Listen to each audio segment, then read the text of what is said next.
আমি যখন ছোট ছিলাম তখন একটা বেশ বয়স পর্যন্ত আমার মধ্যে তোতলামি ছিল, স্টাটারিং ছিল। স্পষ্ট করে অনেকগুলো শব্দ কথা বলতে পারতাম না। হাসাহাসি করত মানুষ। আবার আমি যখন স্কুলে যাই ছোটবেলায় বেশ ক্লাস 3, ক্লাস 5, ক্লাস 7 এ আমি অনেকবার বুলিং এর শিকার হই।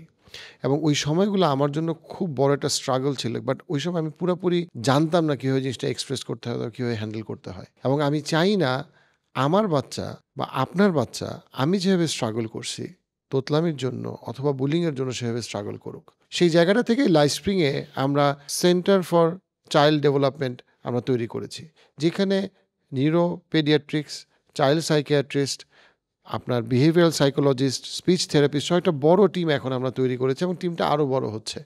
সেটা আপনার চিটাগাংয়েও আছে, আবার ঢাকাতে আপনার পান্থপথ, উত্তরা এবং বনানীতে আছে।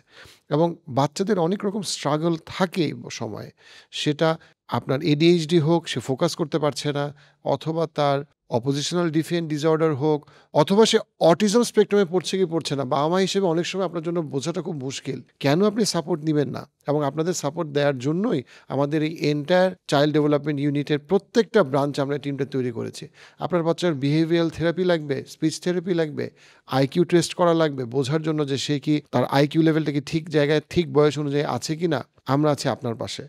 আপনার সাইকিয়াট্রিক অথবা সাইকোলজিক্যাল অ্যাসেসমেন্ট লাগবে, দেন আপনি খুব সহজেই আপনি কিন্তু আপনার নিকটস্থ লাইফস্প্রিং ব্রাঞ্চে গিয়ে সেই সাপোর্টটা নিতে পারেন।